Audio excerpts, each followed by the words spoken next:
Creating dashboards in Tableau are really easy to do, and they're an effective way to showcase key insights to speed up decision making. Here, I created a simple sales dashboard using the sample superstore data, showcasing the sales by state in a map here and the sales by subcategory down here. We have filters for the years of sales data that we want to include, and also parameters that we can change to show maybe the top 25 best sales states or the top 9 subcategories of items. In this video, we'll go through exactly how to create this dashboard, use some key dashboarding functionalities, and also some best practices for dashboarding in Tableau. Let's jump right into creating this dashboard. The first thing you need to do before being able to create dashboards is to create the visualizations that you want to include in your dashboard in Worksheets. The visualizations currently in this video have been created in advance so that we can focus on creating the dashboard. This here is a map visualization that shows the sum of sales for different US states with a parameter here that shows the top end states.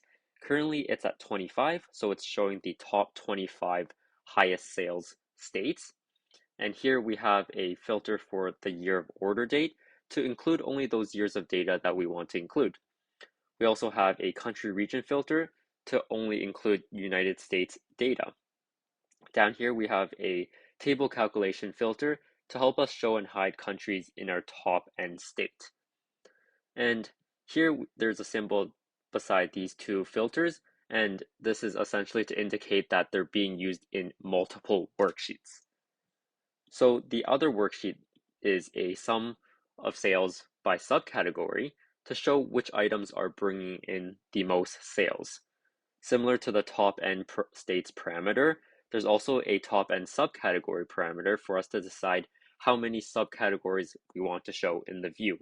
And the filters here are similar to the filters in the map worksheet. After you've created all your worksheets, to create a dashboard, all you have to do is click on this dashboard button down here in the middle, and you can create a new dashboard that you can drop your worksheets into. On the left sidebar here in the dashboarding tab, we can choose the size of the dashboard by changing the size here, and there are various options for you to change them to, but here I will just stick with the desktop browser, and you can even customize the size if you want to by changing the width and height here so that you can include all of your visualizations that you need to. Next is the Sheets section, where you can select the sheet that you want to add into your dashboard. If you create a new sheet here, when we go back to our dashboard, we can see that the Sheets section updated with the new sheet 3. Down here we have objects that we can add into our dashboard, and the tiled means that your object in your dashboard cannot overlap with one another, whereas for floating, you can drag it anywhere in your dashboard so that these objects can overlap. The Layout tab on the top left-hand corner here beside Dashboard is for changing the layout of the objects, like making a floating object, or changing the position of the object, or adding borders, or adding a background here. We'll use this tab in our example as well, so let's start creating the dashboard we had at the beginning of the video. Dashboarding in Tableau is very easy once you have all your worksheets, because all we have to do is go back to the dashboard tab here, make sure we're working with tiled objects, and then drag the sheets we want to work with into the view. So here I'll just drag it in, and next I'll drag in the map as well. And as you can see, when we're dragging this in, there's a gray box which indicates how much space this worksheet is going to take up. And here we can drag this map up by clicking this button above the object and moving it. And now when we compare it with the dashboard at the beginning of the video, it's basically the same with all the data that we already have. And all we have to do is go over some more functionality and fix up the layout a little bit, as well as add some titles. So you might have noticed when we dragged in the worksheets, the parameters and the filters and legends automatically appeared. This functionality only occurs when you add in a new sheet into the dashboard. So keep this in mind, and we'll see later on what happens when we modify worksheets. If we don't want to include some of the parameters or filters in our dashboard, we can just click onto the ones we don't want and then press this X button here to remove it from our dashboard. And then if we want specific filters or parameters from specific worksheets, we can select the worksheet and then go to more options and then go down to filters to add a filter from that worksheet or parameters to add back the parameter we removed earlier. So keep in mind that everything in our dashboard view is an object. And when we hover over them, we can click onto them and then we can click onto this button on top of the object to drag it around and change how we want to format it in our view.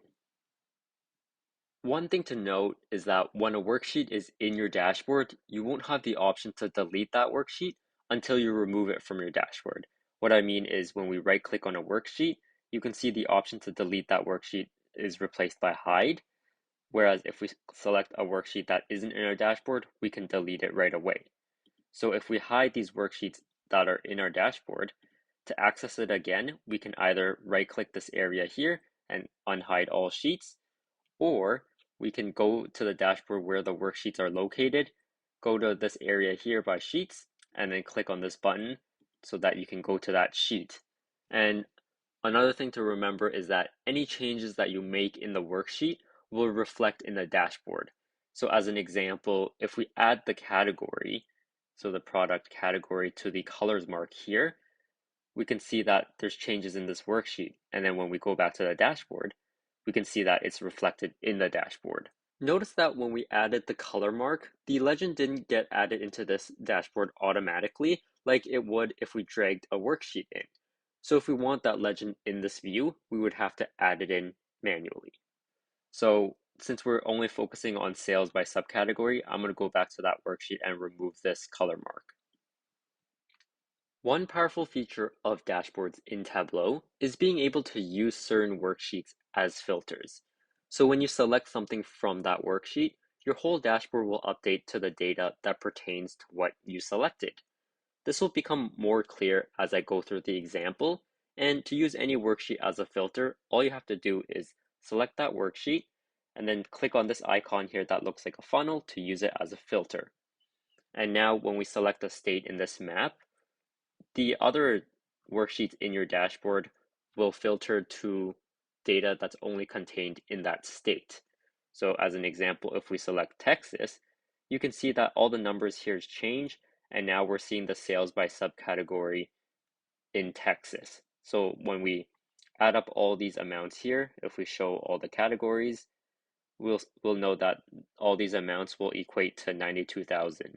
And then if we want to see everything again or select a different state, we just click on either nothing here or another state. And this way of filtering is known as a action filter. We can verify it's actually an action filter by going to the sales by subcategory sheet. And then when we look here in the filter section, we can see that there's an action filter that's currently state province, and it's the selected state is Alabama. This makes your dashboards very interactive if you use these types of filters, and it'll help your audience drill down to data very easily. The next thing we're going to go through is the formatting and labeling to improve the appearance of this dashboard. And we can turn any object into floating by selecting that object, going to more options, and then clicking floating here. So now we can drag this over to the map to save space if we want to add additional parameters or filters later on in this column. Next, we can add some text titles by going into objects, selecting this text, and then dragging it to where we want it to be. Here I'm going to label this as filters because that's what we're labeling. And then the other text title that we need is for parameters. We can format both of these at the same time by going into format and then dashboards and then changing the format over here for text objects. So I'm just going to make these bold and a little bigger and then align it right in the middle. And if we want to see what the dashboard title is, we can show the dashboard title down here. And then currently it's dashboard 2, but we can change this over here by renaming it to sales dashboard. And then we can also edit it by double clicking the sales dashboard title object and then changing some of the formatting of this object.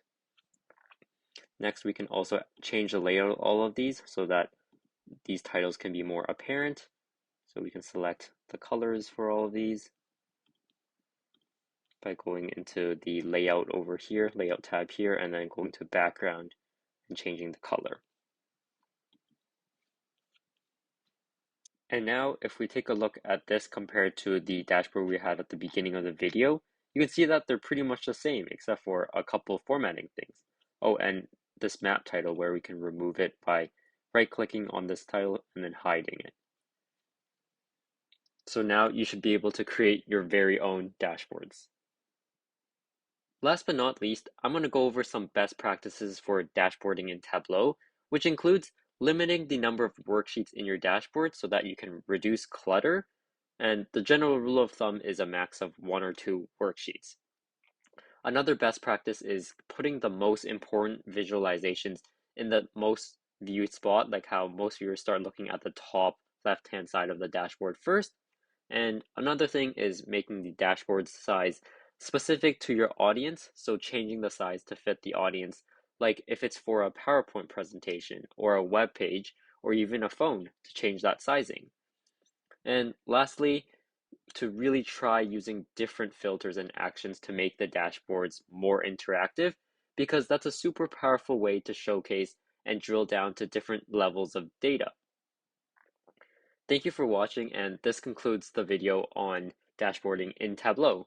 I hope this video was useful for you.